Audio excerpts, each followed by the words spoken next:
Alors, on va continuer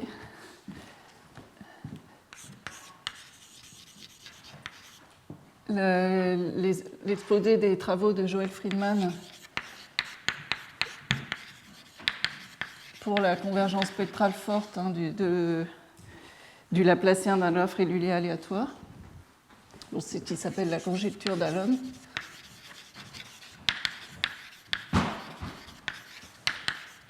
Donc j'avais dit que je l'exposerai sur le modèle de configuration, qui est un des modèles de graphe régulier aléatoire. Cette preuve, elle marche pour plusieurs modèles que Joel Friedman appelle modèles algébriques. Et on s'était arrêté au calcul suivant. Donc on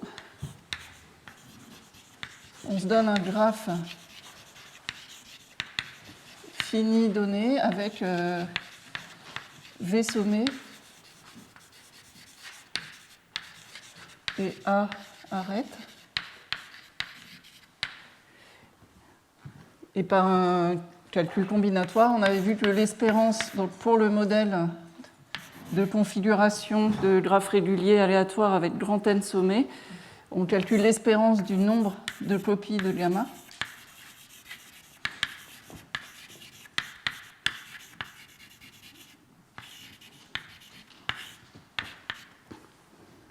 On avait obtenu une expression exacte. C'est n puissance v-a sur d puissance a. Donc on est dans un...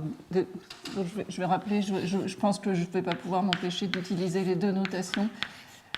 D, c'est le nombre de voisins. On est sur des graphes D réguliers. Et parfois, donc, petit q, c'est D-1. Et la formule, c'est... Donc,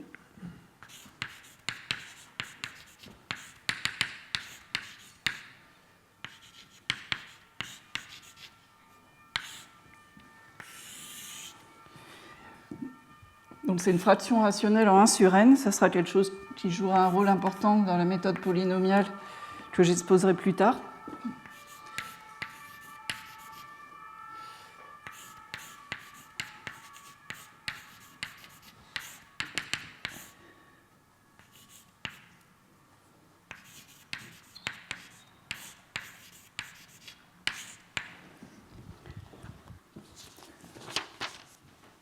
Alors, quand on fait ça, on compte des copies de gamma numérotées. Donc, éventuellement, si gamma a un groupe d'automorphisme non trivial, il se peut qu'on compte plusieurs fois la même copie.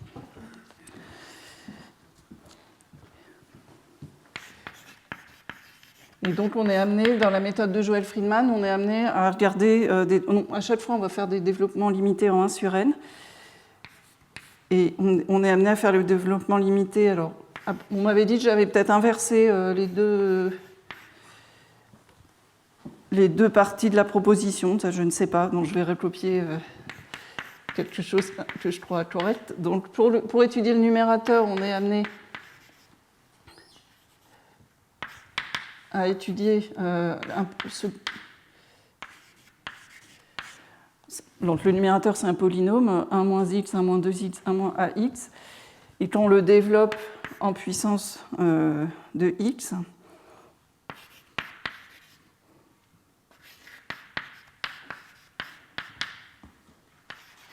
donc là on voit que pour celui-là c'est une somme alternée, les signes alternent.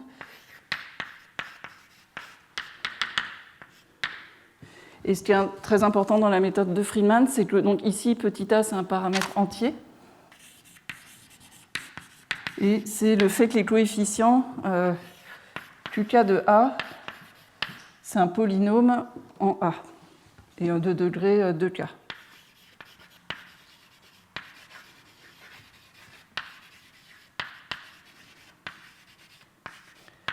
Et puis on a une borne grossière.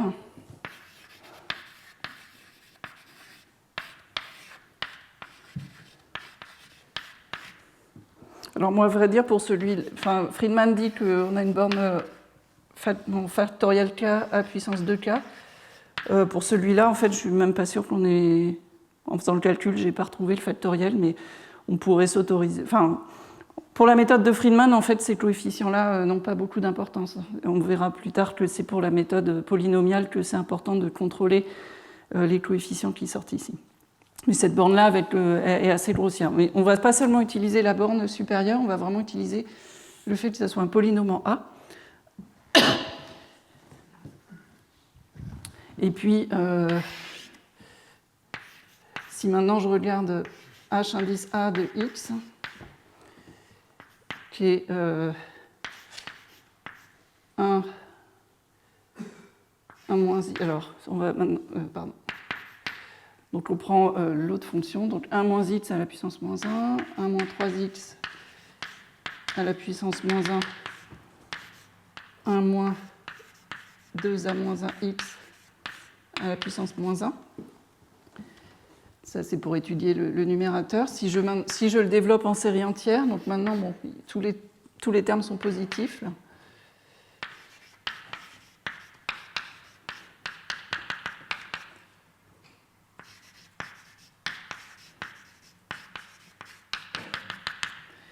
Et c'est pareil, les coefficients RK dépendent polynomialement de A.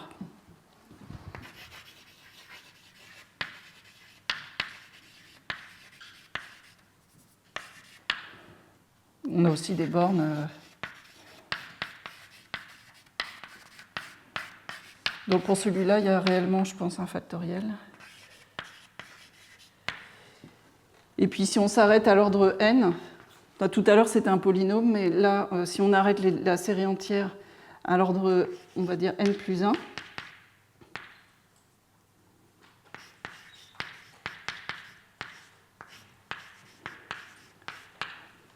en fait, le reste, il va être majoré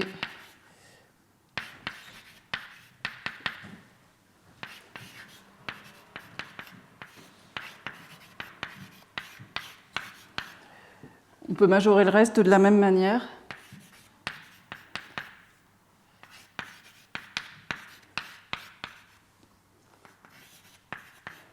Ça, c'est vrai tant que on voit sortir x fois a carré. Voilà, tant que x fois a carré reste borné. Il faut se souvenir que ici, x, ça sera 1 sur n dans la suite. Alors si on utilise ça, on peut utiliser ces deux, à la fois cette expression de l'espérance et puis la proposition. Dans la méthode des traces, vous vous souvenez, on a besoin d'estimer l'espérance. Alors, on était parti avec la trace de la matrice de Hashimoto, ça veut dire qu'on compte ce que j'appelle des géodésiques sur le graphe, c'est-à-dire des courbes sans retour arrière. Donc l'espérance du nombre de géodésiques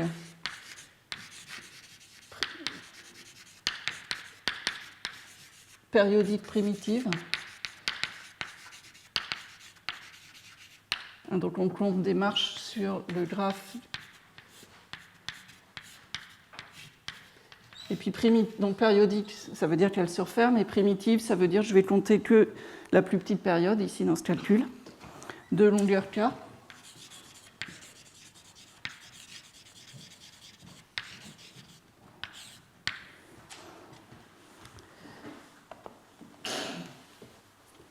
Alors je vais ranger les géodésiques de longueur k selon le graphe qu'elles remplissent.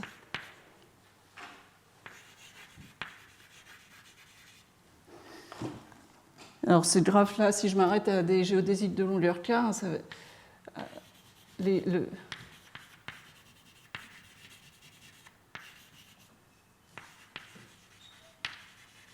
Oui, alors sur mon dessin, là, j'ai dessiné une géodésique simple, c'est-à-dire qui ne s'auto-intersecte pas. Par contre, dans mes géodésiques périodiques primitives, elles peuvent repasser plusieurs fois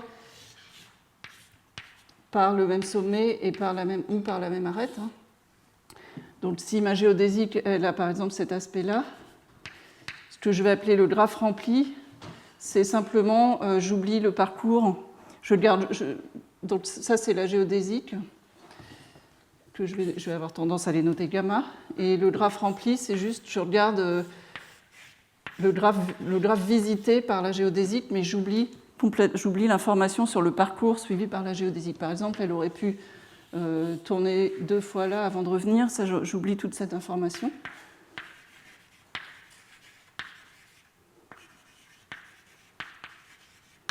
Et peut-être je vais même faire un dessin. Là, je dessine des cas particuliers, mais je vais faire un dessin encore plus général. Donc voilà, par exemple, imaginons une géodésique qui fait...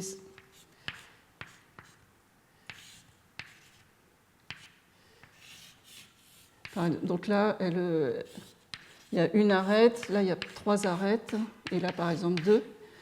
Et puis elle passe d'un autre côté, et là par exemple elle fait 2 tours comme ça.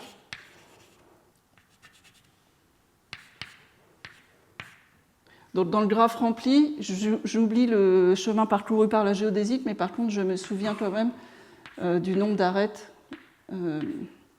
sur chaque tronçon. Donc ça, c'est une première manière de classer les géodésiques, c'est en les classant selon le graphe rempli. Donc je vais écrire l'expression. Et le coup d'après, je passerai à une classification même plus grossière, où je garderai juste la forme du graphe rempli. On avait déjà parlé la dernière fois, la forme, ça veut dire qu'on ne garde... En fait, on efface, on ne garde que les sommets de degrés supérieur ou égal à 3. Donc voilà, si ma géodésique faisait ça, en fait, ici, la forme, ça serait juste ça serait la forme du graphe rempli. Donc j'efface j'efface tous les sommets de degrés exactement égal à 2. Et puis on avait dit que une fois que je me donne la forme, pour reconstituer le graphe rempli, il faut que je me donne des longueurs pour chaque arête. Donc si j'ai L,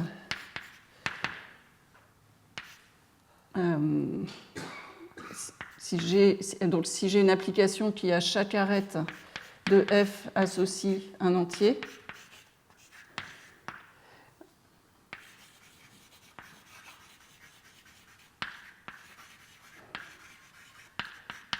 je peux reconstituer gamma à partir de F en rajoutant probablement L-1. Donc L, je vais le noter avec une flèche parce que c'est un vecteur indexé par les arêtes en fait, de F. Je peux toujours reconstituer gamma en me disant combien d'arêtes il y avait sur chaque tronçon. Donc, dans un premier temps, je vais classer les géodésiques selon le graphe rempli. Donc là, en faisant ça, je vais compter en fait le nombre d'occurrences, l'espérance du nombre de copies de gamma.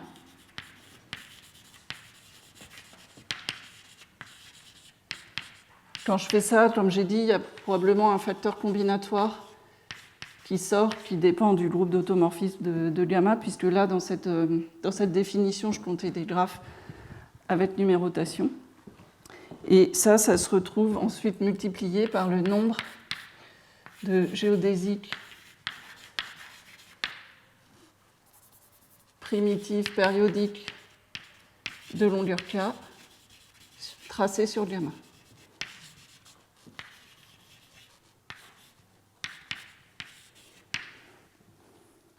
Ça, c'est une première manière d'exprimer ce qu'on est en train de calculer. Et puis, je vais réexprimer d'une autre manière en sommant sur la forme.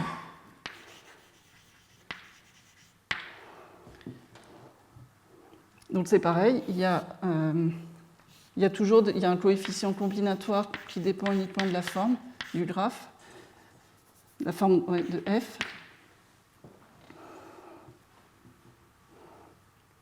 Et après, je vais avoir une somme sur toutes les manières d'attribuer des longueurs aux arêtes de F pour reconstituer gamma.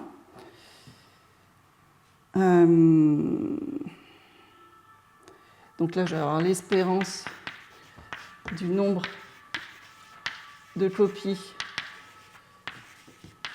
de f avec les longueurs gamma.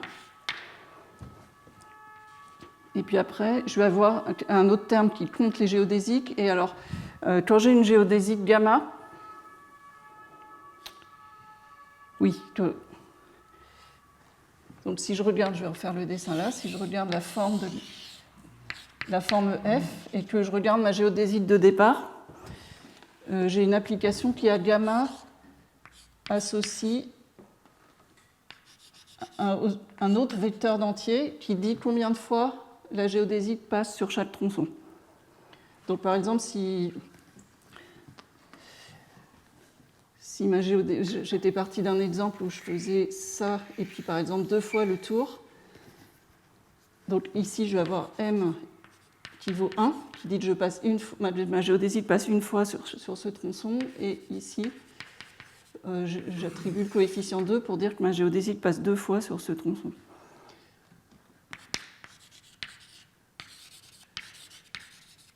Alors, ce n'est pas une injection. Hein. Le fait de dire combien de fois je dois passer sur chaque tronçon ne permet pas de reconstituer une unité géodésique. Nombre de fois où gamma passe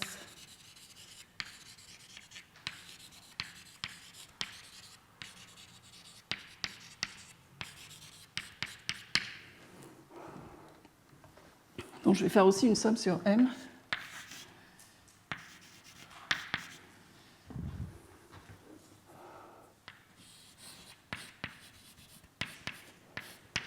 Donc là, je vais avoir une fonction de m.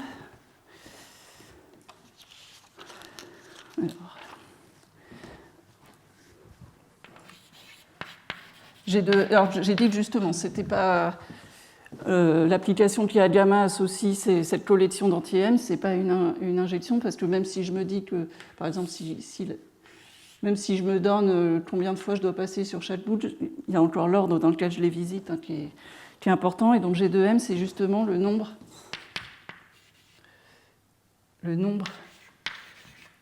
Si je donne un nom phi à cette application, si on veut, c'est le cardinal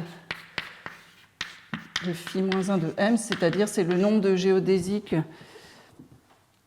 sur f qui parcourt un nombre de fois déterminé chaque tronçon de f. Et il faut se souvenir que je voulais compter les géodésiques de longueur k. Ça veut dire que L et M ils doivent être reliés par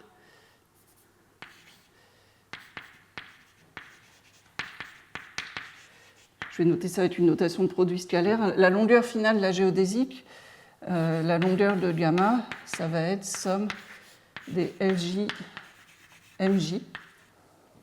Et ça, je note ça avec une notation produit scalaire.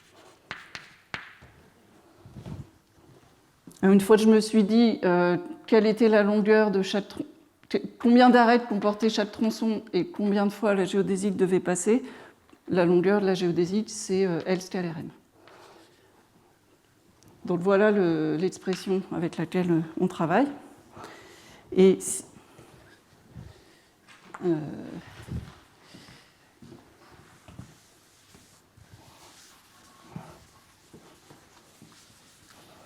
à partir de cette expression qu'on va faire nos développements limités.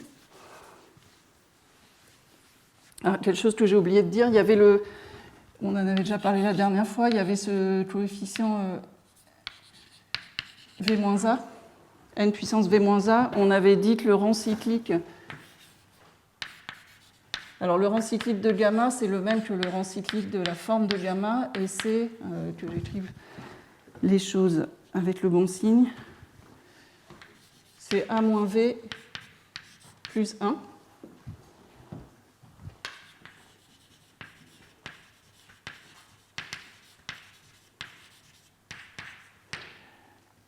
Donc on voit qu'en fait, c'est quelque chose qui a une interprétation topologique, hein, c'est le nombre minimal d'arêtes qu'il faut couper pour que notre graphe devienne un arbre. Donc on voit qu'en fait, chaque graphe, il apparaît avec une puissance qui est, finalement, c'est 1 sur n à la puissance b moins 1. Donc les seuls graphes qui apparaissent avec une puissance 0, ce sont les cycles simples, et tous les autres, ils apparaissent avec des puissances de n inférieures. Ou plutôt des puissances de 1, enfin oui, des puissances de n inférieures.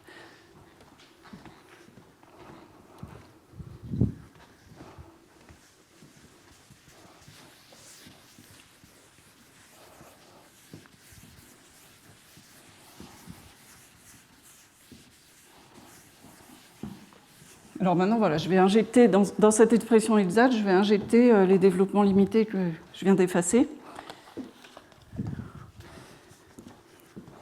Donc ça va s'écrire somme sur toutes les formes possibles. Chaque forme, bon, il y a un coefficient combinatoire qui peut sortir, et puis ce qui est important, c'est que ça commence par n à la puissance rang cyclique moins 1. Et puis, si j'applique mes développements limités, ce qui va sortir. Alors, si je veux par exemple faire un développement limité à l'ordre grand R,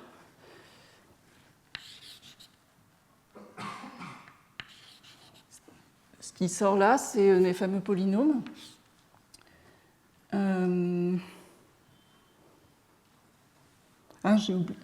J'ai oublié, il y avait un facteur exponentiel. Oui, dans ce que je viens d'effacer, il y avait un facteur exponentiel qui comptait aussi les manières d'étiqueter les arêtes. Alors, je pense que la dernière fois, je l'avais mis. Attendez. Ah, c'est dommage que je l'ai effacé. Ouais, il y avait... bon, c'est encore un petit peu... Il y avait...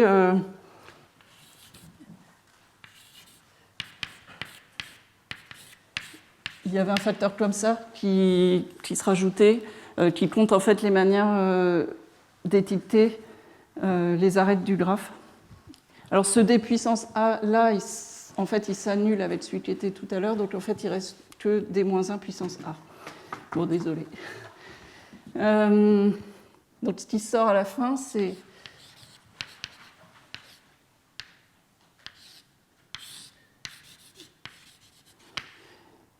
Donc justement, là, c'est les fameux d-1 puissance K. Non, que je ne me trompe pas, c'est d-1 puissance L.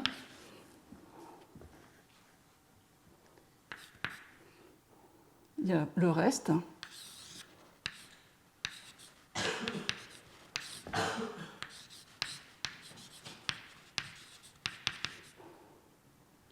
Qui est quelque chose aussi en norme de L à la puissance 2R plus 1.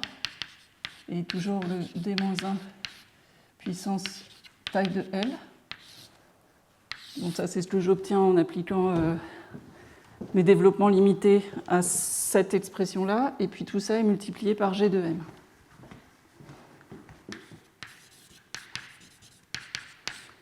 Et donc là, j'ai ma somme double.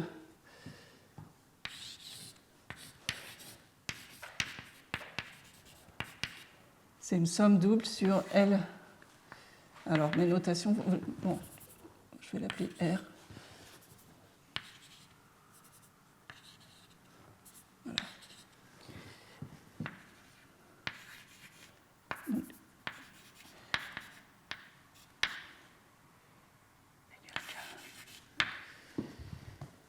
OK, et donc L, c'est un...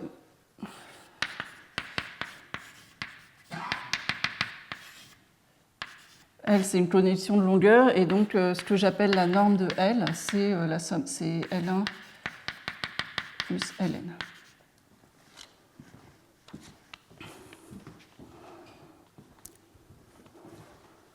Et cela, oui, on sait que c'est des polynômes.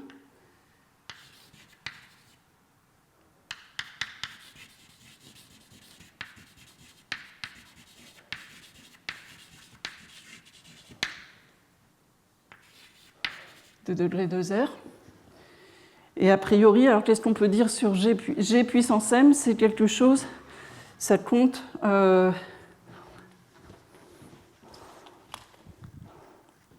Bon, a priori, on peut écrire pour l'instant une borne grossière.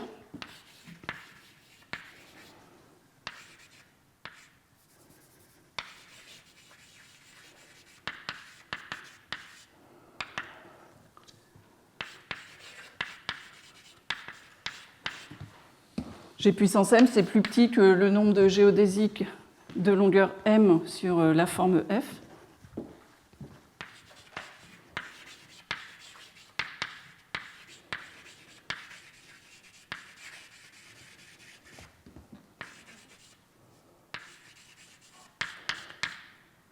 Donc c'est quelque chose qu'on peut contrôler comme un grand O, c'est quelque chose qui typiquement croît exponentiellement vite. Et lambda, c'est la valeur propre de... C'est justement une quantité qui sert à compter les géodésiques sur F, donc c'est la valeur propre de Perron-Frobenius de la matrice de Hashimoto sur F. Si on était sur des surfaces hyperboliques, ça serait lié à ce qu'on appelle un exposant critique, c'est quelque chose qui compte les géodésiques.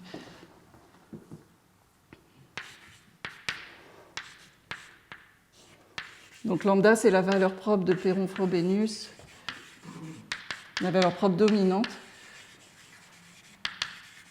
Donc lambda, il dépend de F.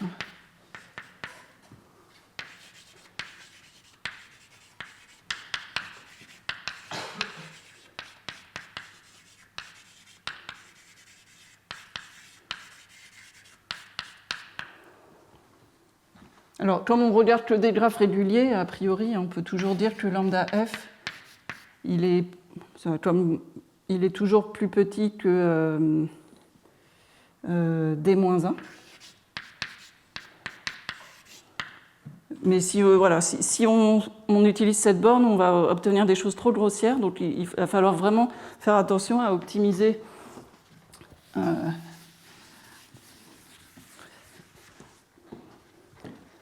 En fait, on peut obtenir des bornes grossières en disant... je peux toujours dire que... Voilà, si je veux juste des bornes grossières, je peux toujours dire que G de M, c'est plus petit que D-1 à la puissance norme de M, de longueur norme de M.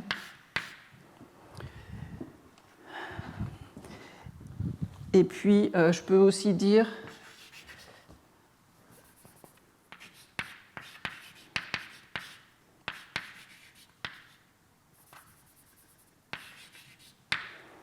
Je peux aussi dire que D-1 puissance norme de L, c'est aussi plus petit que D-1 à la puissance K. Ça, c'est des bornes vraiment très grossières. Dans la proposition que je vais énoncer juste après, en fait, à la fois, cette relation L scalaire M égale K, comme c'est des entiers, ça implique effectivement à la fois que la norme de L est plus petite que K et que la norme de M est plus petite que K. Mais le fait d'avoir cette relation, si la norme M est grande, la norme de L va devenir petite. Il y a un équilibre entre les deux. Et la proposition suivante va essayer justement d'optimiser ça. Donc pour l'instant, pour avoir des bornes grossières, j'utilise juste que dire que le produit scalaire soit égal à K, ça implique à la fois que norme de L est plus petite que K et norme de M est plus petite que K. Mais en fait, on peut faire beaucoup mieux, puisque plus l'un est grand, plus l'autre va être petit.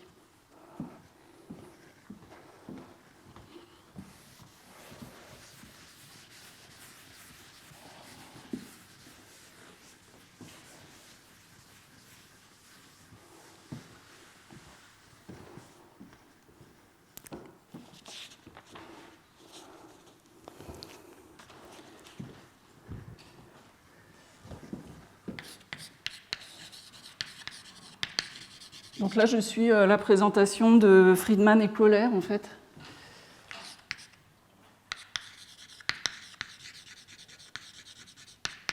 Parce que Friedman a réécrit plusieurs fois sa preuve, et ça, c'est quelque chose qui, je crois, dans les années C'est relativement récent, il me semble.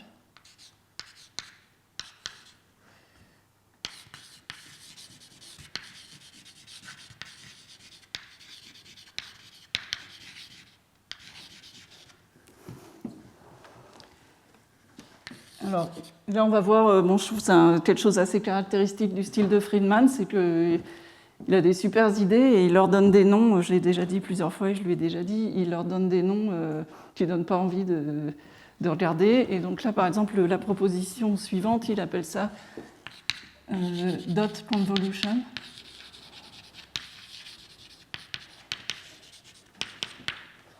Je ne sais même pas comment.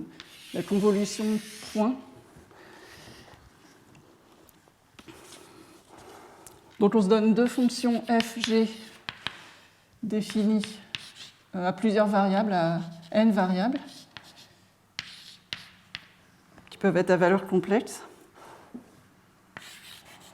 Et on va introduire une sorte de convolution. Alors je vais la noter avec l'étoile habituelle, mais ce n'est pas la convolution dont on a l'habitude.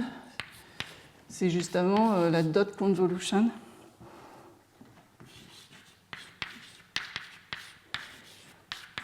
Donc on fait justement la somme sur toutes les... Donc à la fois L et M sont des vecteurs avec de taille n, et on somme surtout les paires avec S scalaire M égale K.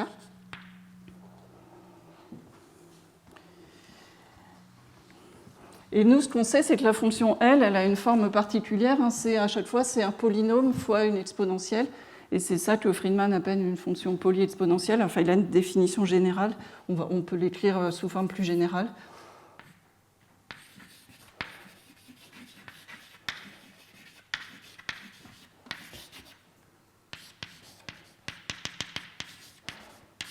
Donc on suppose, là je l'écris en fonction des variables, on suppose que cette fonction, elle est de la forme un polynôme en L1, Ln, fois bêta 1 à la puissance L1, bêta 2 à la puissance L2, bêta n à la puissance Ln. Alors les bêtas, c'est des quantités fixées à l'avance.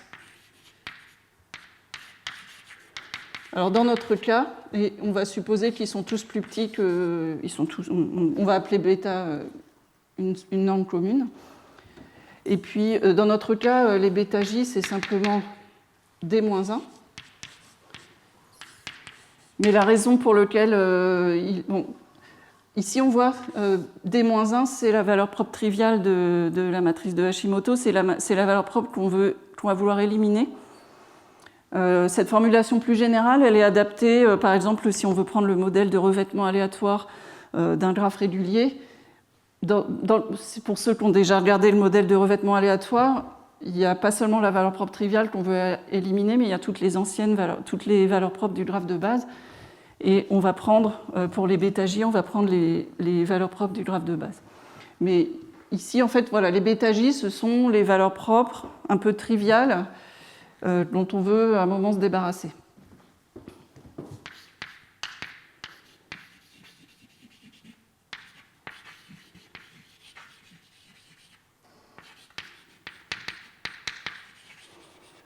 Donc cette forme générale, c'est dans l'idée de pouvoir traiter des modèles plus généraux de graphes réguliers aléatoires où on a plusieurs valeurs propres qu'on n'aime pas et dont on veut se débarrasser.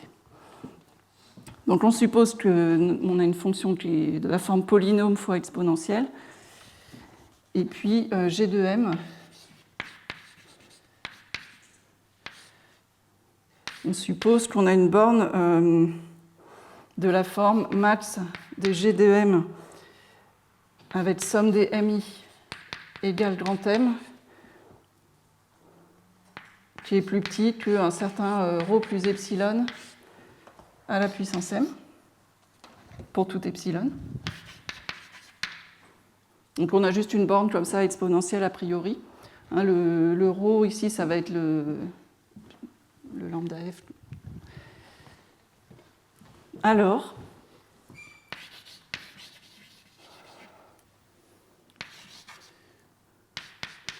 la convolution, ça dit qu'en fait, si on fait la convolution d'une fonction exponentielle avec une fonction, enfin une fonction, ça c'est une fonction polyexponentielle avec une fonction dont on sait contrôler la croissance,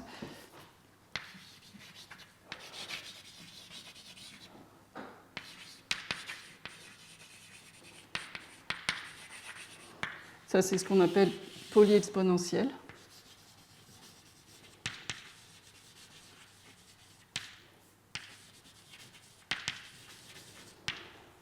Alors, elle reste polyexponentielle plus un reste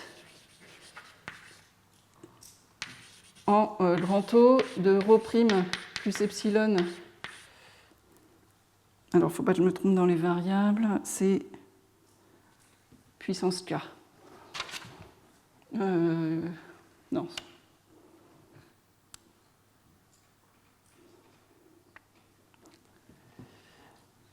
Là, j'ai un. C'est pas ça.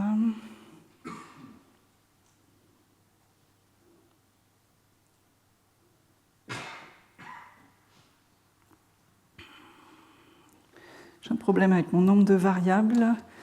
Je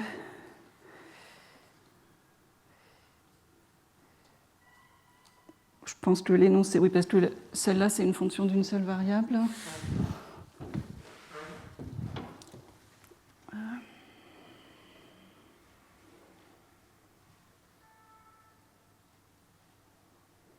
Alors, je veux un reste exponentiel.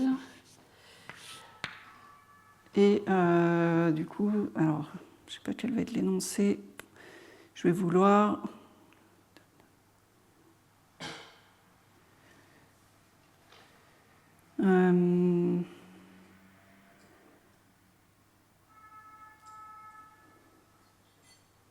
Oui, ça faut que je. Alors, quand tous les β-j, moi, le cas qui va m'intéresser, c'est le cas où tous les β-j sont égaux. Donc là, dans mon cas, ça va vraiment être un polynôme en k fois d-1 puissance k. Quand tous les β-j sont égaux, mais alors quand ils sont différents, je vérifie quel est l'énoncé pour des fonctions à plusieurs variables. Dans le cas où tous les β-j sont égaux, l'énoncé, c'est que j'ai un terme p de k fois d-1 puissance k plus un reste comme ça. Et je vérifierai pour la prochaine fois l'énoncé pour des fonctions à plusieurs variables. Et ce qui est important, c'est que le ρ'O', c'est le max du bêta qui était ici, qui vaut d-1 dans mon cas, non, pardon, de bêta 1,5 et de ρ. Donc le ρ'O', il est contrôlé d'une part par le ρ d'origine, mais il peut éventuellement augmenter à racine de bêta. Et la raison pour laquelle il peut augmenter éventuellement à racine de bêta, c'est que dans cette somme-là, par exemple, si je prends M qui n'a que des coefficients 2, ça veut dire que L, ça veut dire que la norme de L, c'est en fait K sur 2. Donc, il y a des termes dans cette somme que je ne vais pas pouvoir vraiment traiter autrement qu'en les majorant par bêta. Il y a certains termes que je ne vais pas pouvoir faire grand-chose de plus que les majorer par bêta à la puissance K sur 2. En fait, ça va venir des géodésiques qui parcourent plusieurs fois chaque tronçon. Donc ces termes-là, comme on va juste les majorer un petit peu trivialement comme ça peut éventuellement faire sauter le ρ à racine de bêta.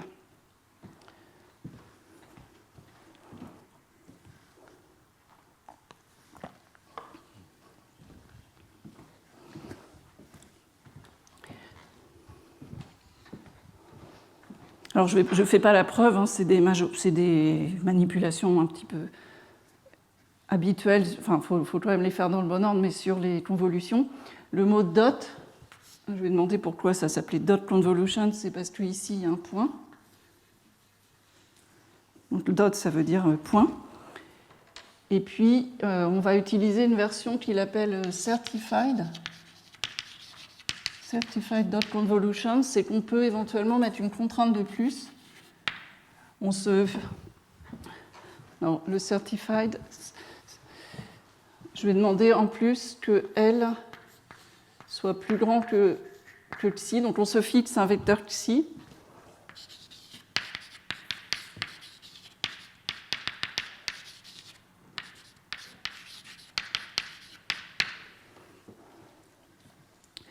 Et quand on dit certified, c'est qu'on rajoute une contrainte qu'il faut que toutes les composantes par composante, L est plus grand que xi. Et là, du coup, on rajoute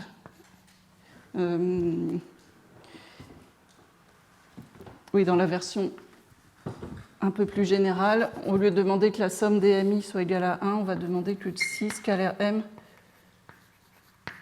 égale grand M.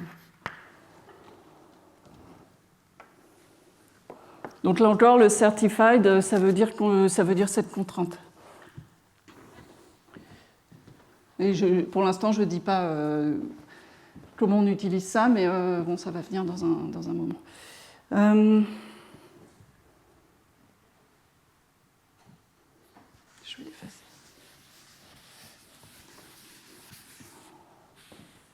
Alors, oui, ça veut dire que tant que lambda f... En fait, ce lemme, il va pouvoir... Cette proposition, c'est même, on peut dire, théorème.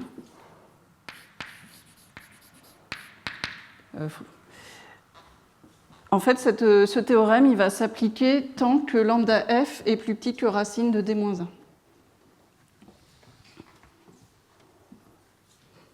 Parce qu'on voit qu'il y a un moment où si lambda f commence à dépasser racine de d-1, le reste, en fait, va l'emporter sur le comportement contrôlé.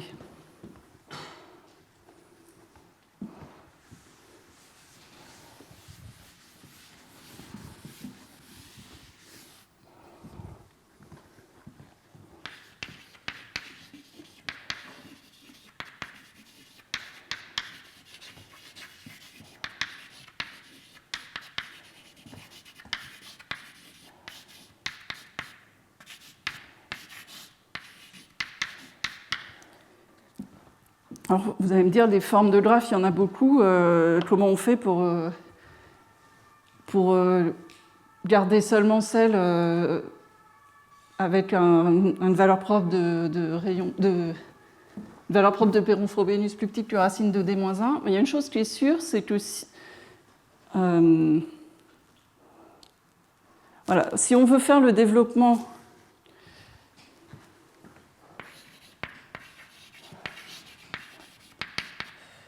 si on veut à la fin, si on veut un développement jusqu'à l'ordre R,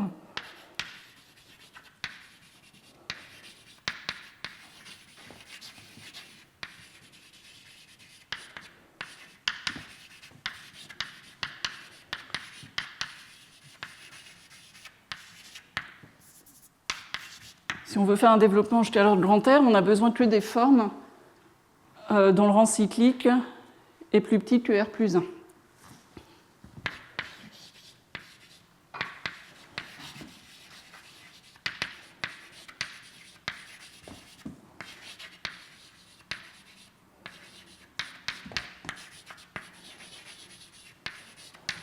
Donc tant qu'on veut faire le développement à l'ordre R, on sait qu'on a besoin que des formes de rang cyclique. Voilà, on veut que B de F-1 soit plus petit que R.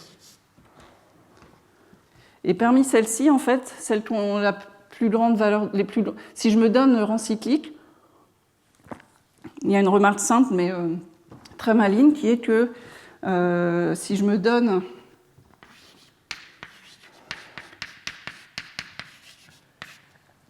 le rang cyclique, donc qu'est-ce que ça veut dire? Ça veut dire que mon graphe, il est fait, la forme,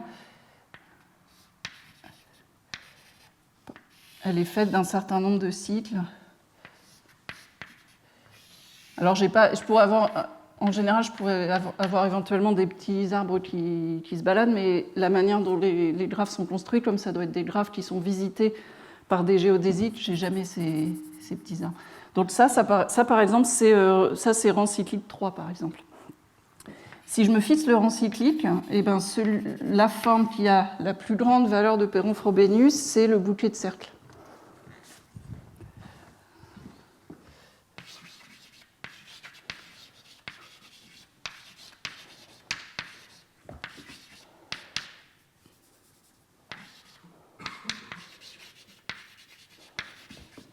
Qui a le plus grand.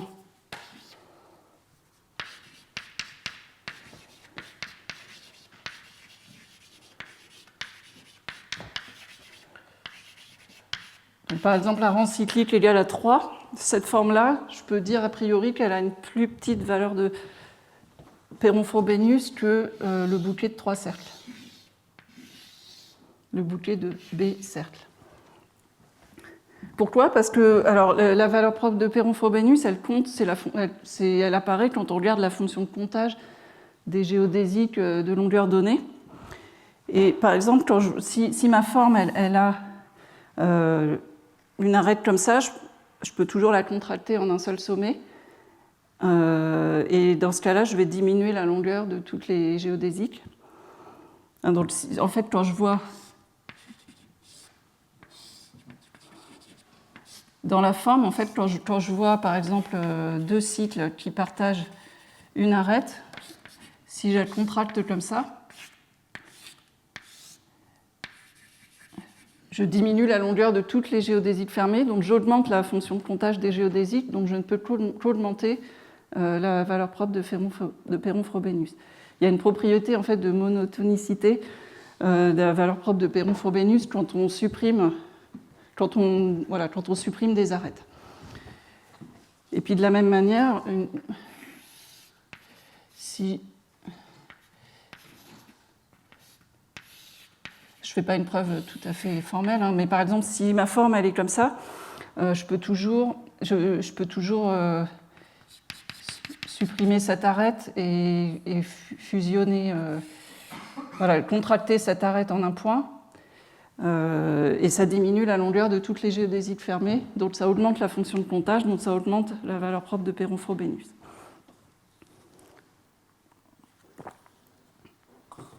Donc une fois que je me suis fixé le rang cyclique, je sais comment estimer une borne supérieure sur la valeur propre de Perron-Frobenius. Il suffit de savoir calculer celle d'un bouclier de cercle.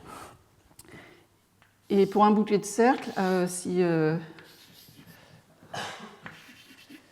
la matrice de Hashimoto, il faut se souvenir, elle est indexée par les arêtes orientées.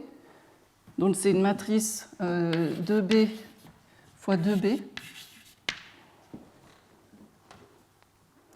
Et puis le fait de... En fait, elle a que des 1 partout, sauf quand je parcours une arête orientée, la fois d'après, je n'ai pas le droit de la parcourir dans l'autre sens. Donc sur chaque ligne, elle a que des 1, sauf il y a un 0. Le 0 qui me dit que je n'ai pas le droit de revenir en arrière. Donc il faut calculer la valeur propre de Perron-Frobenius d'une matrice qui, dans chaque ligne,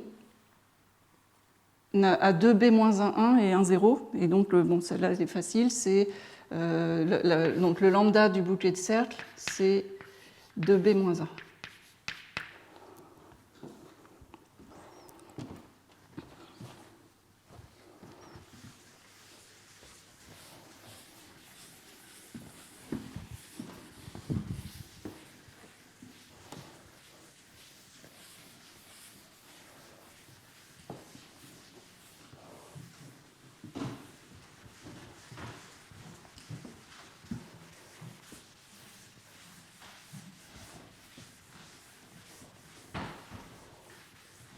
Donc en fait, tant qu'on ne veut pas, tant que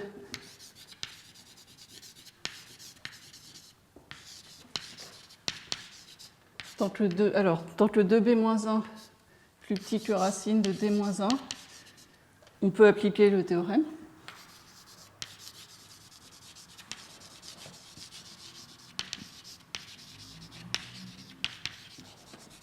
Et ça va être vrai. Donc ça fait B plus petit que racine de D-1 plus 1 sur 2. Et donc ça fait R. Donc ça va marcher si je m'arrête à l'ordre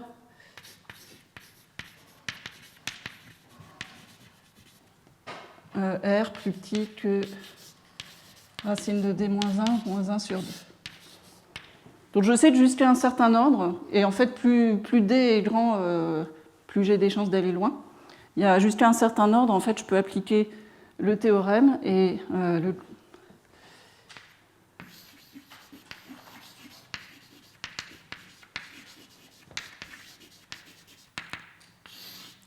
Alors, si je regarde l'espérance du nombre de géodésiques périodiques primitives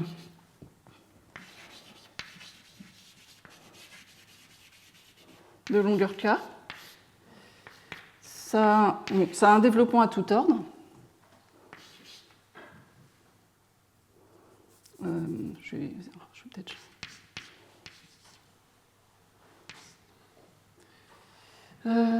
c'est comme ça.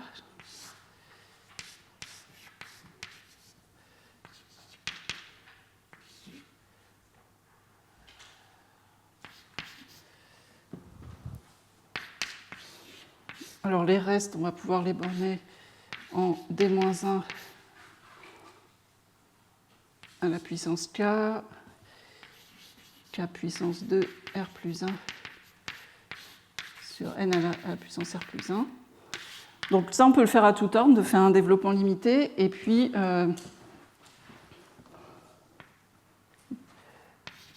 si grand R est plus petit que cette valeur, racine de D-1 moins 1 sur 2, on peut dire quelque chose sur la structure des coefficients. C'est ce que Friedman appelle une fonction de Ramanujan.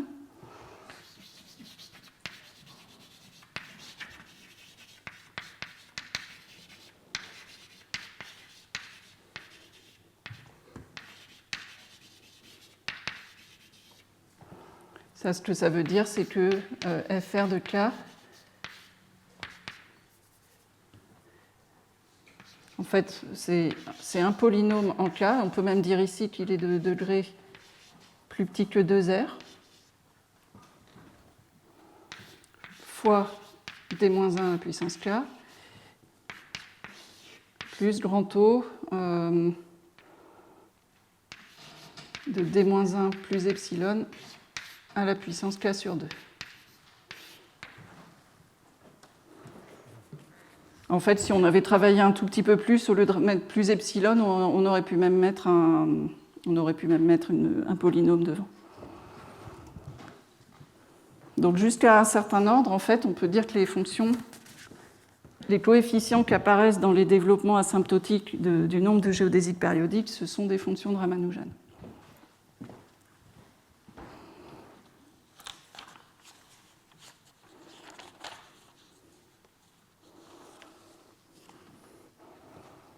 Donc Ramanujan, ça veut dire...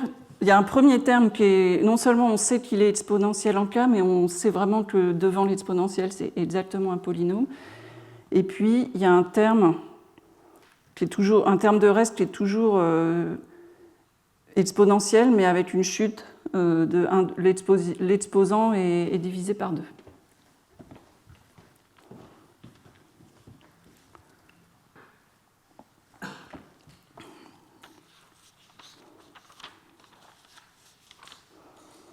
Alors, le lien avec le trou spectral.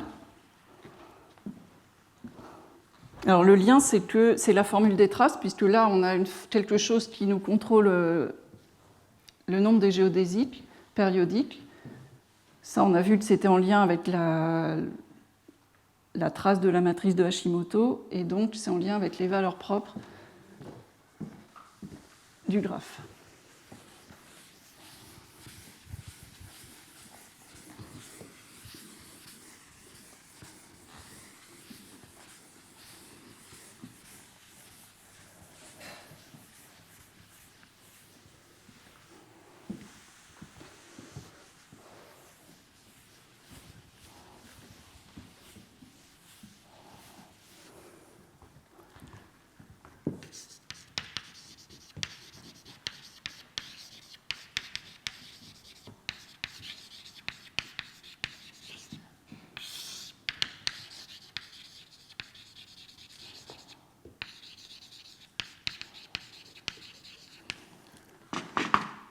Voilà, donc là, je suis partie d'une formule des traces que j'ai écrit un peu dans le même style que la formule des traces de Selberg.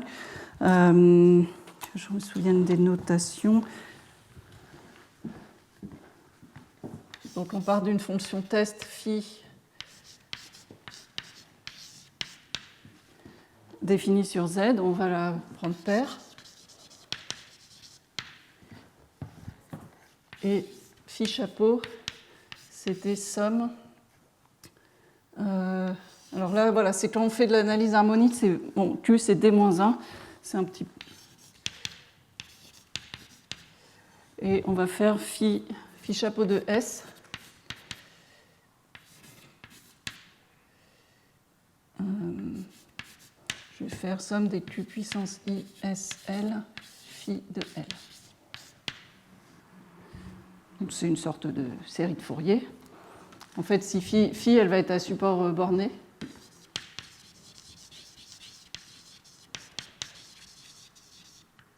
Ce qui fait que phi chapeau, c'est un polynôme trigonométrique.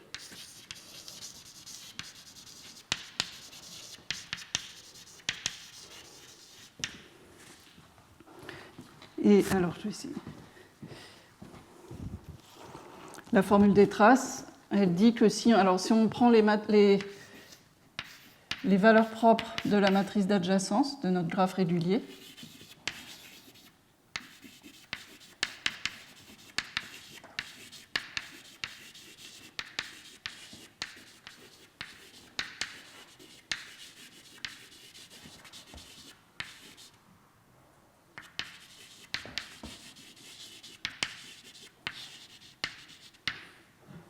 donc c'est lambda j n, on les reparamètre en disant que lambda j c'est q puissance 1,5 plus isj plus q puissance 1,5 moins isj.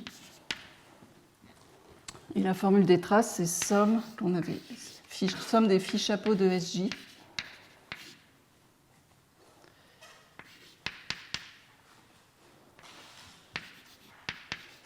Oui, je crois que j'avais dit que lambda 0, je commence à lambda 0, qui est la valeur propre triviale. Et du coup, mes valeurs propres de la matrice d'adjacence, elles sont indexées jusqu'à n-1. Et donc,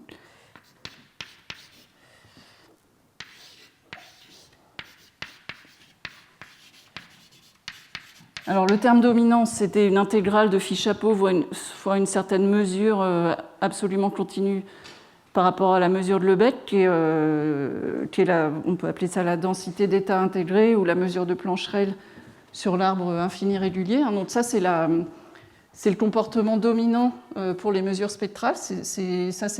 La mesure M, ça va être la limite des mesures spectrales empiriques. Et puis, il y a des termes sous-dominants qui viennent des géodésiques fermées. Et je vais l'écrire comme ça.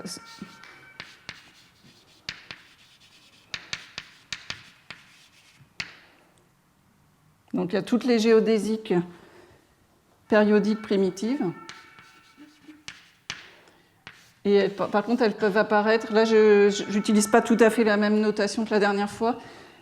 Je fais d'abord la somme sur les géodésiques périodiques primitives, et puis après, je fais une somme sur le nombre de fois où je parcours chaque géodésique. Donc T de gamma, c'est la période de gamma, et là, je vais avoir phi de n fois T de gamma sur Q à la puissance n T de gamma sur 2.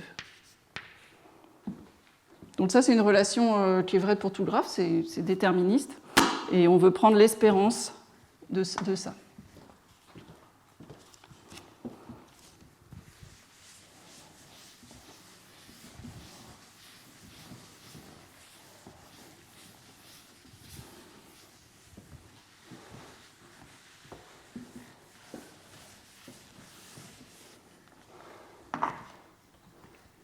Alors, il y a ce terme-là qui est, lui, il est d'ordre. On ne peut pas tellement dire grand-chose par la suite à part dire qu'il est d'ordre n. Et puis, il y a une borne a priori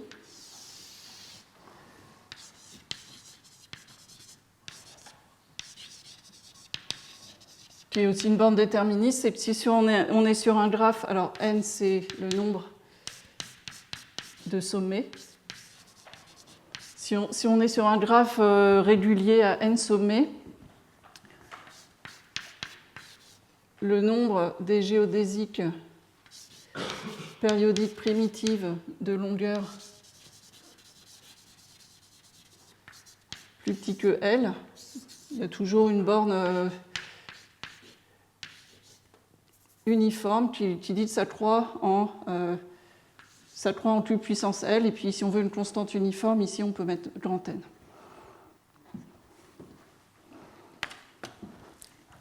Alors rien qu'en faisant ça, on voit qu'ici, c'est surtout n égale 1. Dans cette somme, en fait, il y a les géodésiques primitives et puis il y a les mêmes parcourus plusieurs fois.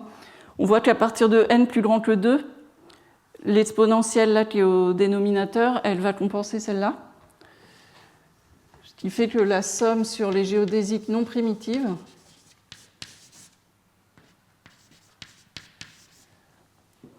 donc cet argument de comptage, ce comptage-là va se compenser avec le terme qui est exponentiel au numérateur. Et donc, on peut montrer que la somme, elle va être un grand taux de n, peut-être il y a un L qui va sortir, je vais appeler moins LL, le support de la fonction de test.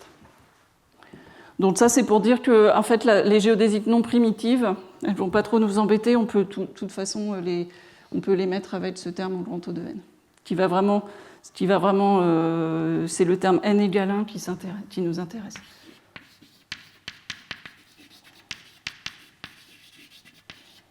On s'intéresse.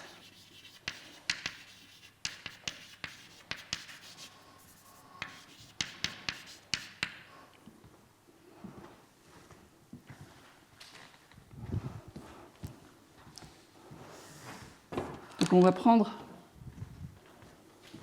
l'espérance des deux côtés. Celui-là, il est déterministe, il dépend pas du graphe. D'ailleurs, non, ça c'est bon. Et là, j'ai l'espérance de ça. Mais on va regarder uniquement, les géodésiques non primitives, on peut faire une borne grossière et les rassembler avec le terme en grand taux de n.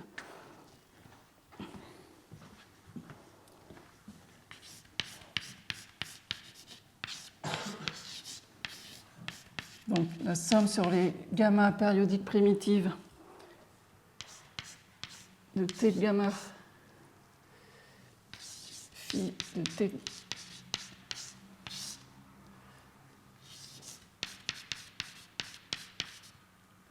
alors maintenant, je vais utiliser tout à l'heure le calcul que j'ai fait en première heure, il me dit exactement comment faire un développement limité de cette quantité-là.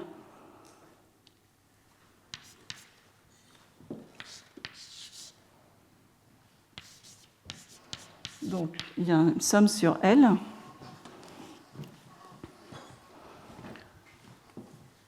Je vais sommer sur les valeurs de la période. Donc, je vais avoir L phi de L sur Q puissance L sur 2. Et puis, après, là, je vais mettre l'espérance du nombre de géodésiques primitives de longueur L. Et là, je vais remplacer tout de suite cette espérance par son développement limité.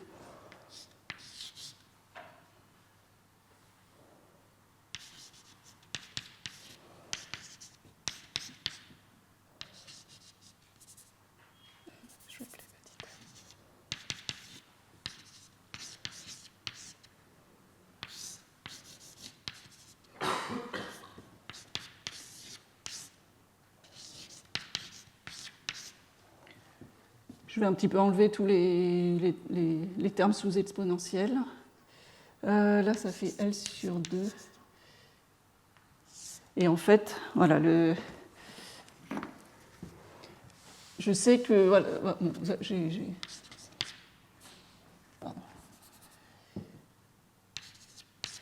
Alors là, comme j'ai mis Q, je vais quand même peut-être ici l'appeler Q.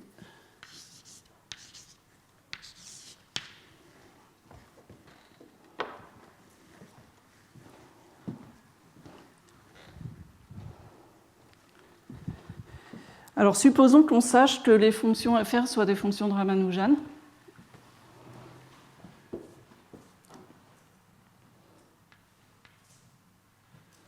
On le sait, en fait, nous, jusqu'à l'ordre que j'ai donné tout à l'heure, hein, mais après, il va falloir essayer de trouver une manière d'aller plus loin.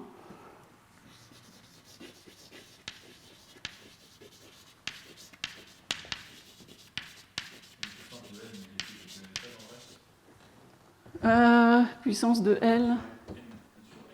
Oui, pardon.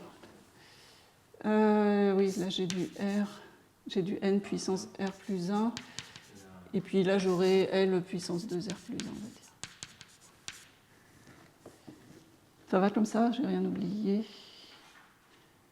Oui.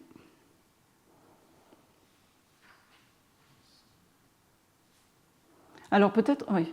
Peut-être on peut tout de suite faire une remarque pour préparer un peu le moment où je parlerai de la méthode polynomiale. On voit que le reste, si je regarde que le terme en grand O, je ne sais pas si le rouge c'est... Ouais, je vais juste...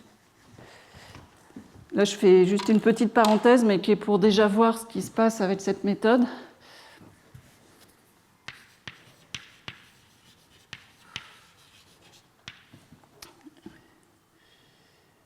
Le reste, en fait, c'est quelque chose en somme de phi de L. Alors bon, l'exponentielle se simplifie un peu, mais il en reste quand même une. C'est quelque chose comme ça.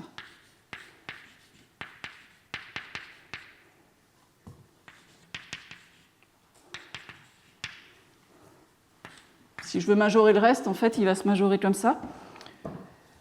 Sachant que de l'autre côté, j'avais espérance de somme des phi chapeau de SJ, qui est en gros qui est égal à grand O de n plus tout ça.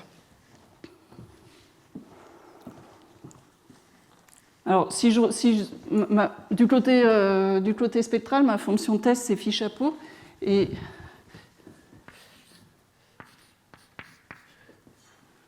là, on voit que ce qui sort, c'est une sorte de norme. Hein. C'est la norme de phi chapeau.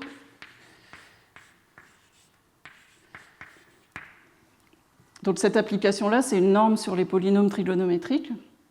Si on veut, je peux inverser la transformée de Fourier.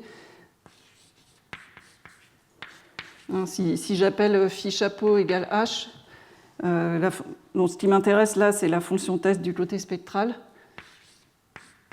Et donc là, je vais mettre la transformée de Fourier inverse.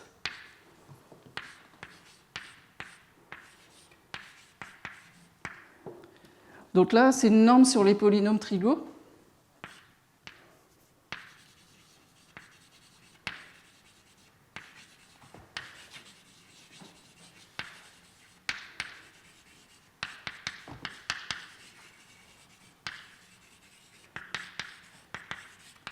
Donc un polynôme trigonométrique, il est caractérisé par le fait que sa transformée de Fourier inverse, elle est à support compact. Et là, vous voyez, il y a ces poids exponentiels qui font que cette norme, elle ne va pas pouvoir s'étendre. Enfin, en fait, dans la nouvelle méthode polynomiale, on va vouloir passer des polynômes trigonométriques aux fonctions, par exemple, continues à support compact. Enfin, en tout cas, on va vouloir passer à des fonctions à support compact par densité. Et cette norme, elle n'est pas bonne du tout parce que pour cette norme-là, les polynômes trigonométriques ne sont pas denses dans les fonctions continues à support compact. Donc, un des principaux apports de la nouvelle méthode polynomiale, dont on parlera plus tard, c'est que dans le reste, on n'a pas cette norme. On a une norme bien meilleure. On a une norme CK en fait en H, qui fait qu'on peut passer par densité à des fonctions H qui sont CK à support compact. Donc, voilà, par la méthode de Friedman, en fait, si on regarde maintenant les choses comme dépendant de la fonction test du côté spectral, la norme qu'on obtient dans le reste, elle n'est pas très bonne. C'est une norme sur les polynômes trigonométriques, mais qui ne s'étend pas à des classes de fonctions beaucoup plus générales.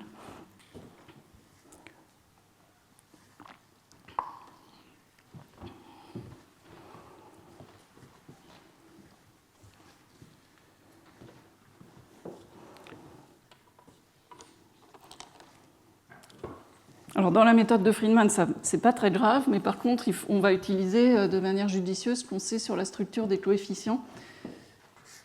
Donc,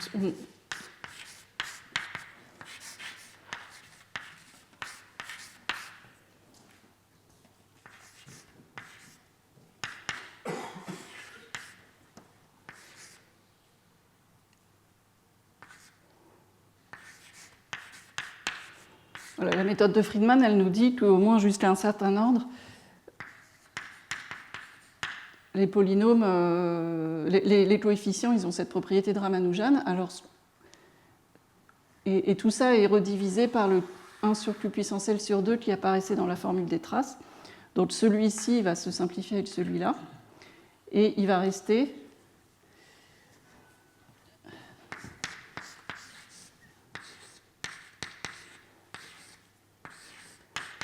donc juste je fais la simplification.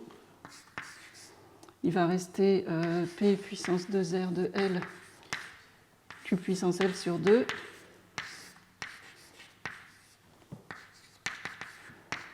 Et puis là, la dépendance exponentielle a disparu.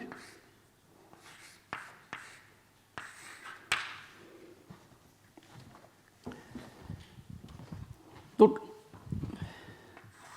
voilà, ce qu'on espère faire,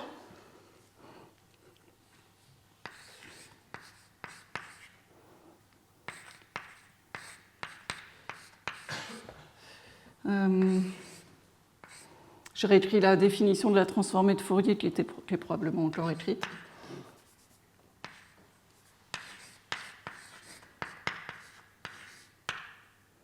Il faut se souvenir que les mauvais SJ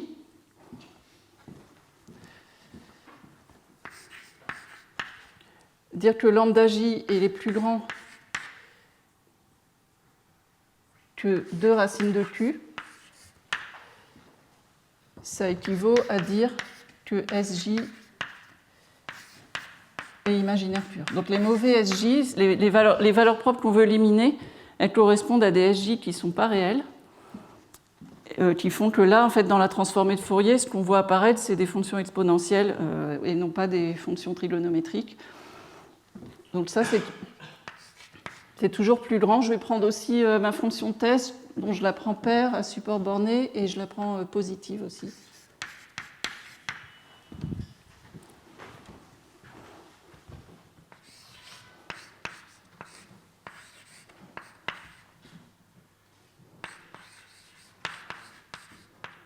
C'est la partie imaginaire.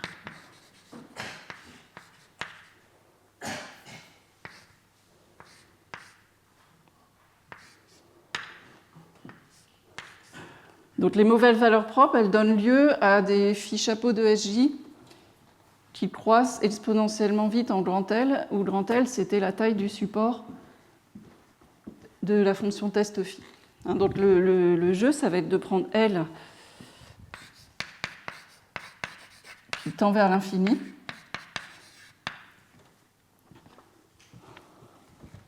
et d'essayer de trouver un argument pour dire que le côté géométrique de la formule des traces, une fois que je prends l'espérance, ça ne croît pas exponentiellement vite. L, c'est pas la borne. L, c'est le support. Ouais, on suppose que L, c'est le support de phi. C'est des fonctions sur les entiers, donc je vais dire que le support, je m'arrête, voilà, là, je suis en train de, comme je suis sur des graphes, je suis en train de raisonner avec des fonctions sur les entiers. Quand on fait ça sur des surfaces hyperboliques, il faut s'arrêter un petit peu avant la fin du support.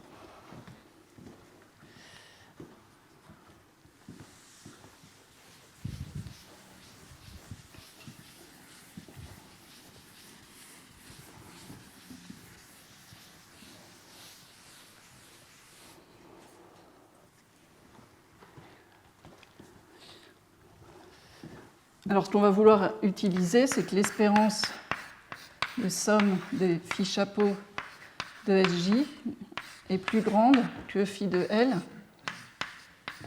fois Q puissance L fois partie imaginaire de sigma 1.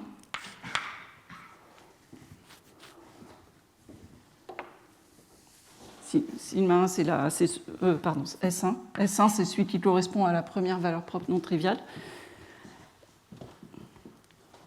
Et on voudrait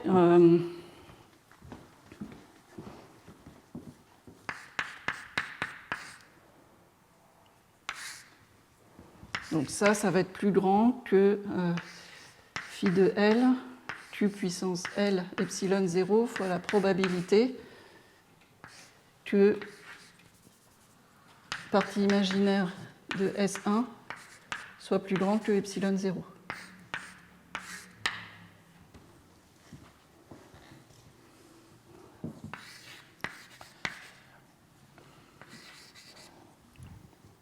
Donc, ce qu'on voudrait.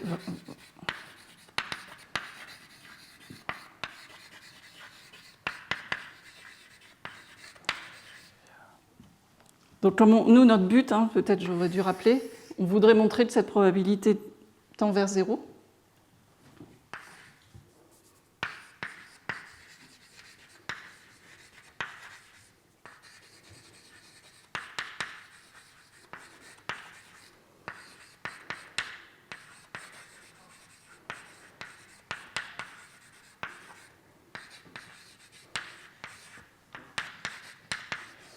Quel que soit epsilon 0.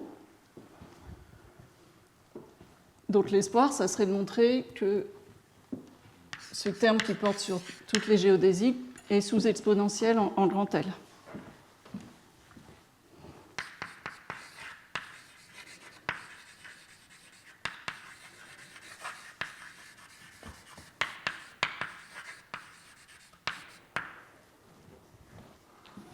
Alors ça, c'est évidemment pas vrai, puisqu'on a... alors, ceux-là, ils sont bons, les restes, ils sont sous-exponentiels, mais là, on a de manière évidente des termes exponentiels qui ne nous plaisent pas, mais qui viennent, en fait, du côté spectral, en fait, on a aussi un terme exponentiel, parce que S0, il y a toujours le lambda 0 qui vaut Q plus 1. Donc ça, si je veux l'écrire, Q puissance 1 demi plus IS0 plus Q puissance 1 demi moins IS0, ça veut dire qu'il faut que je prenne S0 égale I sur 2. D'accord ? Donc du côté spectral, phi chapeau de S0, il est de toute façon, c'est somme des phi de L Q puissance L sur 2.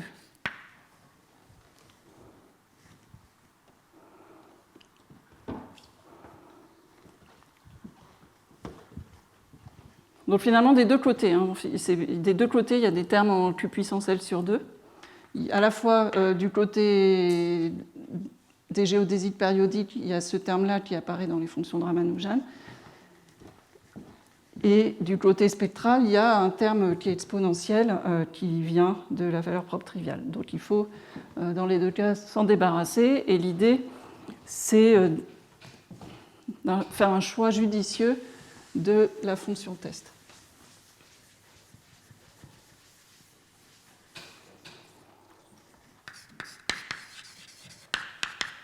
En fait, ce qu'on espère, c'est l'idée, ça serait de dire peut-être, comme des deux côtés, il y a des termes exponentiels, peut-être qui se simplifient, mais pour voir ce qui se simplifie, il faudrait arriver à calculer très précisément tous ces polynômes, ce qui ne paraît pas raisonnable. Donc pour contourner ce problème, on va prendre un choix judicieux de la fonction test.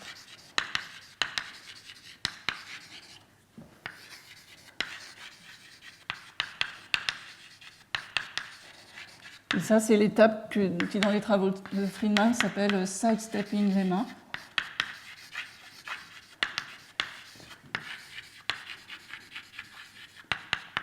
Enfin, je le réécris à ma manière. Donc, sidestepping, ça veut dire contourner, ça veut dire l'aile de contournement. Donc, je répète ce que ça veut dire. En fait, si on voulait annuler les exponentielles à gauche et les exponentielles à droite, il faudrait arriver à comprendre précisément les coefficients de ces polynômes et voir s'il y a vraiment des annulations. Et comme on ne veut pas faire ça, on va contourner le problème en choisissant une fonction test d'une certaine forme.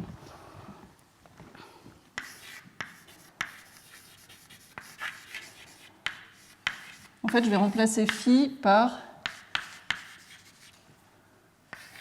phi auquel j'applique un certain opérateur différentiel bien choisi. Alors là, c'est pareil, hein, c'est des dérivées discrètes.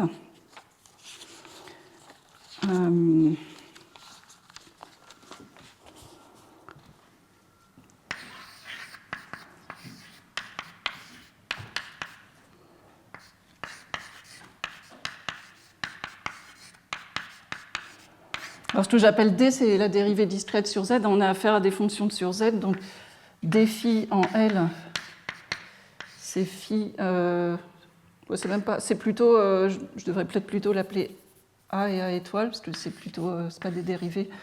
C'est un shift, hein, je pense. Voilà, D phi en L, c'est juste le décalage vers la gauche. Et puis le D étoile, c'est son adjoint. Enfin, du coup, je vais l'appeler A.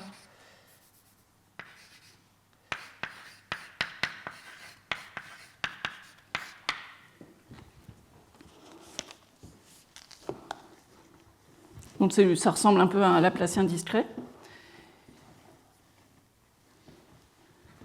Alors cette opération d'appliquer un opérateur différentiel à phi, du côté de la transformée de Fourier, ça va multiplier phi chapeau par un polynôme.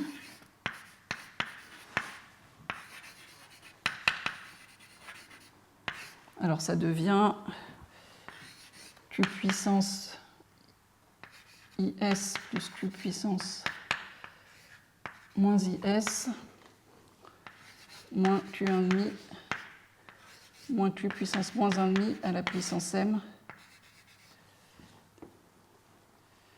fois phi chapeau.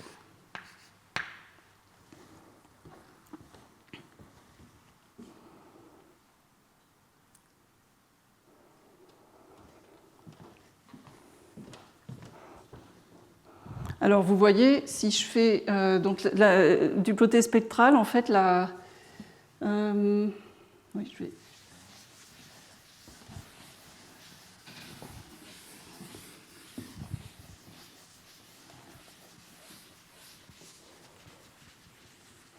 Alors du côté spectral, si je fais S égale S0, si je fais S égale S0 égale I sur 2, le nouveau phi chapeau, ça s'annule en S0.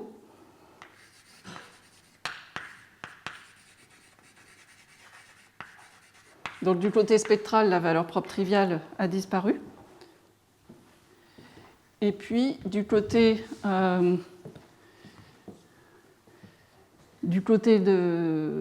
géométrique,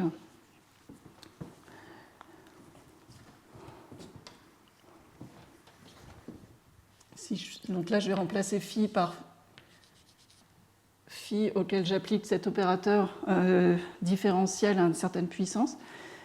Je peux faire, alors je peux appeler ça une intégration par partie discrète ou un procédé de sommation d'Abel. En fait, cette dérivée discrète, au lieu de la faire porter sur phi, je peux la faire porter sur cette fonction-là. J'aurais pas dû effacer. En fait, les termes qui m'embêtent, les termes exponentiels, ils s'écrivent comme ça.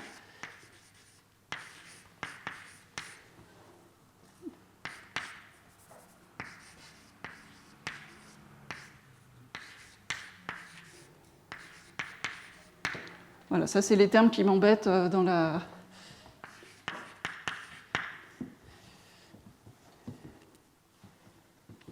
Mais en fait, je peux faire une intégration par partie discrète en écrivant que là, c'est somme de phi de L d puissance m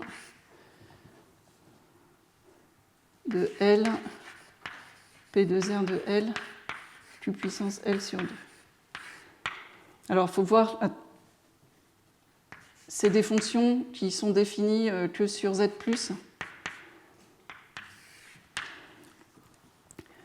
Alors, il se trouve que cet opérateur, en fait, si je prends M... Alors, ici, j'ai des polynômes de degré 2R. Donc, si je prends M suffisamment grand, je pense que le 2R plus 2 va suffire. Cet opérateur différentiel, en fait, il annule ces polynômes.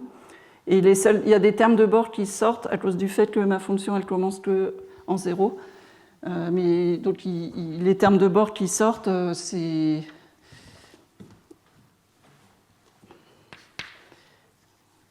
Ça doit être quelque chose qui... Enfin, il n'y a qu'un nombre fini de... Voilà, si je choisis M suffisamment grand, en fait, cette dérivée discrète, elle annule aussi tous les termes polynomiaux, tous les termes exponentiels qui m'embêtaient.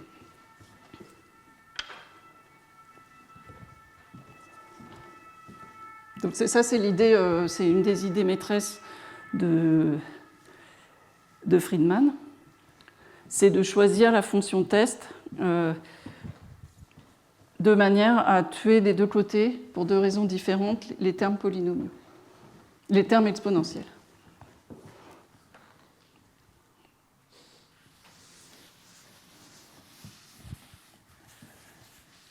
Alors, ce qu'on obtient à la fin, et ça va être la conclusion pour aujourd'hui.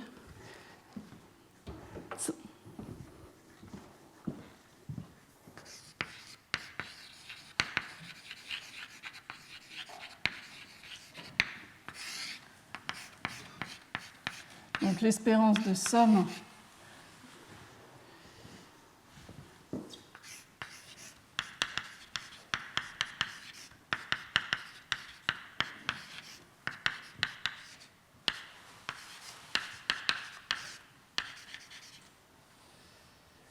alors je vais peut-être prendre M, il faut peut-être mieux prendre M. Ça c'est un nombre réel. C'était important, quand j'écrivais l'inégalité de tout à l'heure, c'était important d'avoir des nombres positifs, donc je vais peut-être prendre M pair pour être sûr de rester avec des nombres positifs.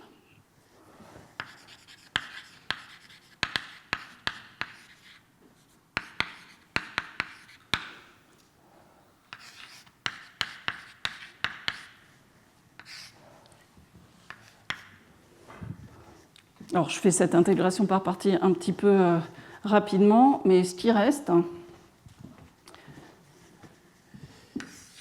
du côté géométrique, alors, il y a un grand N qui est toujours là, parce que c'était celui qui venait du terme topologique de la formule des traces. Il y a une constante qui sort des termes de bord ici. Il y a peut-être même des termes polynomiaux qui sortent, polynomiaux par rapport à la taille du support. Et puis il y a un reste qui venait du reste qui venait en fait du reste du développement limité, qui était d-1 puissance L sur n à la puissance r plus 1, avec peut-être il y a probablement voilà, il y a des polynômes partout. Il y a une norme de phi. On a dit que c'est justement cette norme-là. Cette norme n'est pas bonne, mais c'est cette norme-là qu'on essaiera d'améliorer dans la méthode polynomiale. Et là, je crois que j'ai rien oublié. Et ça, c'est plus grand que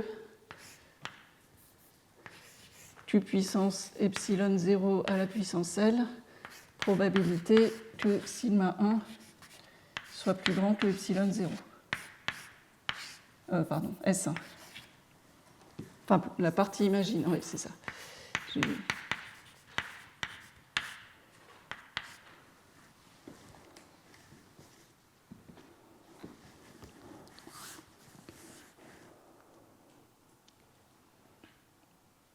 Alors, il reste à... Bon, alors, on va être un peu obligé de prendre L. On va être un peu obligé de prendre L un multiple de log L pour être sûr enfin, de toute façon, voilà, pour être sûr que ce terme-là ne nous gêne pas. Et le bon choix de paramètres, je crois, en fait, on va essayer d'équilibrer le terme en grand O de n et celui-ci. Donc on veut que d-1 à la puissance L, ça soit égal à n. Ah, puis il y a 1 sur 2, en fait, si on veut. C'est q puissance. Oui, c'est comme ça. Il y a 1 sur 2 parce que dans la formule des traces, on avait quand même gagné un petit peu dans la puissance.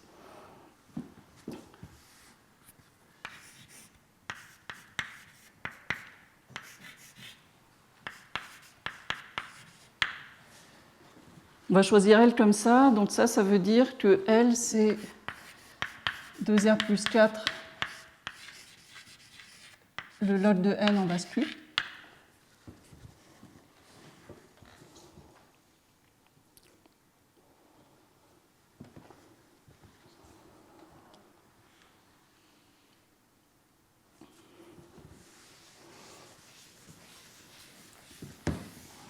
Si je fais ce choix, ça me dit que la probabilité que la partie imaginaire de S1 soit plus grande que R0 est plus petite que Q puissance moins epsilon 0 L, et puis fois N.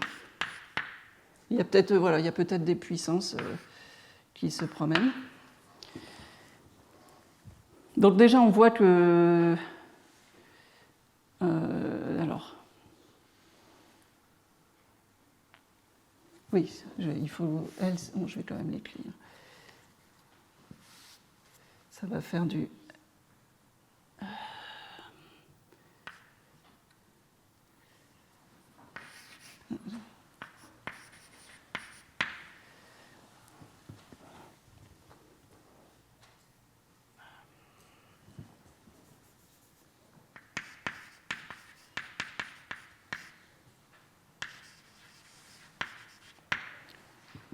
Donc déjà, je vois que si je prends epsilon 0 égale 1, si je prends epsilon 0 strictement plus petit que 2R plus 4, non, pardon, que 1 sur 2R plus 4,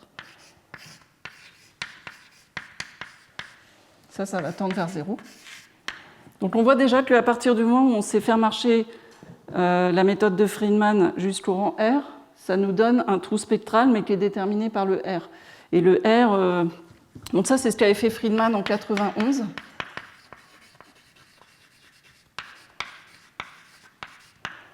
Donc avec epsilon. Donc voilà, ce qu'il avait démontré, c'est que la probabilité que im de S1 soit plus grande que epsilon 0 tend vers 0. Pour tout epsilon 0 strictement plus petit que 1 sur 2R plus 4. Et R, c'est l'ordre jusqu'auquel on peut être sûr que les coefficients sont des fonctions de Ramanujan. Et je ne sais plus ce que j'avais dit tout à l'heure, c'est racine de D moins 1, moins 1 sur 2, je pense. Donc là, on ne peut pas aller jusqu'à epsilon plus grand, pardon. Oui, c'est ça. Donc on voit qu'on peut pousser la méthode jusqu'à un certain ordre, mais pas pour epsilon 0 ne peut pas être arbitrairement petit à cet ordre. Et puis quelque chose qui remarque et ça va être ma remarque conclusive, c'est que dans son article de 2008,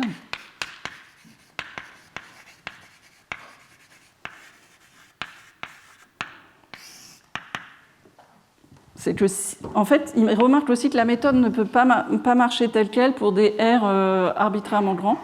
Pourquoi ? Parce que si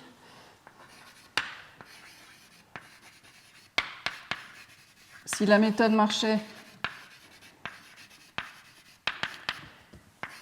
pour tout R, si on pouvait en fait être plus malin que ce qu'on a fait jusqu'à présent et montrer que tous les coefficients sont des fonctions de Ramanujan, ça montrerait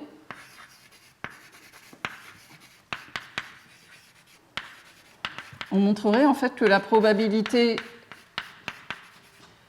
que la partie imaginaire de S1 soit plus grande que epsilon 0, c'est un grand O de n puissance moins l'infini. Cette notation, ça veut dire c'est un grand O de n'importe quelle puissance de n.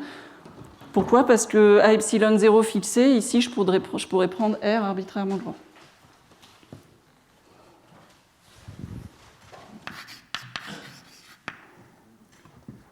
Or, ce n'est pas le cas. Parce que, par exemple, dans le modèle de configuration, par exemple, je peux évaluer la probabilité. Donc, vous vous souvenez, le modèle de configuration, on part de n sommets avec des demi-arêtes. Par exemple, je peux évaluer la probabilité qu'il se passe que, par exemple, que deux sommets, que tous les appariements se fassent tout le temps entre les deux mêmes sommets. Donc la probabilité d'avoir ça. Donc, en fait, si j'ai deux sommets qui sont complètement appariés entre eux, en particulier, le graphe n'est pas connexe et il n'a même pas de trou spectral.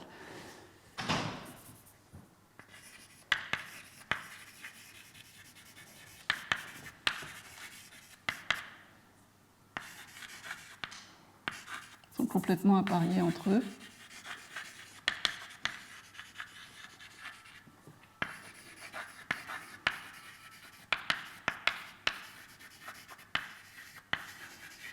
Donc le graphe n'est pas connexe.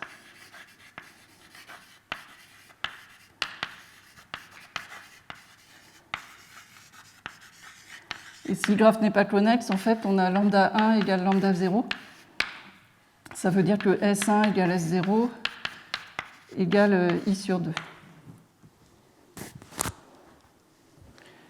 Et ça, si j'évalue la probabilité, la probabilité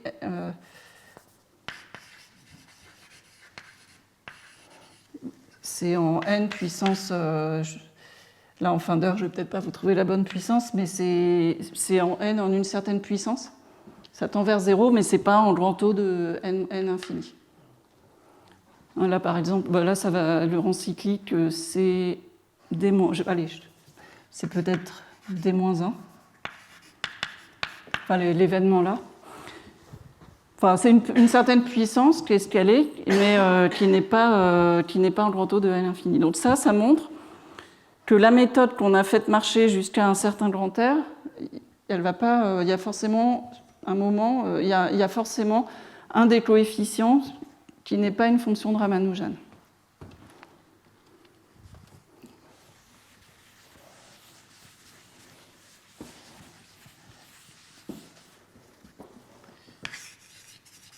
Et même, on peut rendre les choses un peu plus quantitatives. Si on essaie d'optimiser un peu tous les paramètres, c'est qu'il existe un R. Freeman dit même qu'il est plus petit que racine de D, log D, tel que FR, le coefficient, tel que le coefficient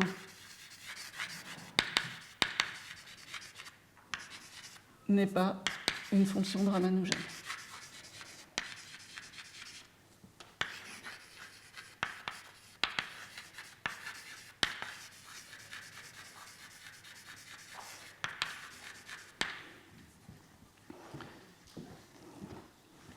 Voilà, ça c'est le début de l'article de 2008, et après, j'expliquerai la prochaine fois comment surmonter ça. Il faut enlever ce qu'il a appelé des tangles. Il faut enlever une collection finie de graphes, mais qui sont responsables de ce problème. En fait, on voit dans la méthode qu'on a, les graphes, les formes qui vont poser problème, en fait, sont les graphes qui ont des valeurs propres de Perron-Frobenius trop petites. Donc ça, j'expliquerai un petit peu la prochaine fois comment il a surmonté ce problème. Et après, on passera un petit peu aux matrices aléatoires et à la convergence forte pour les matrices GUE. Mais là, ce qui nous reste à faire, là, on a déjà montré la méthode de Friedman pour des développements asymptotiques jusqu'à un certain ordre. Et ce qui me reste à expliquer, c'est comment surmonter ce problème et aller à tout ordre. Est-ce qu'il y a des questions ?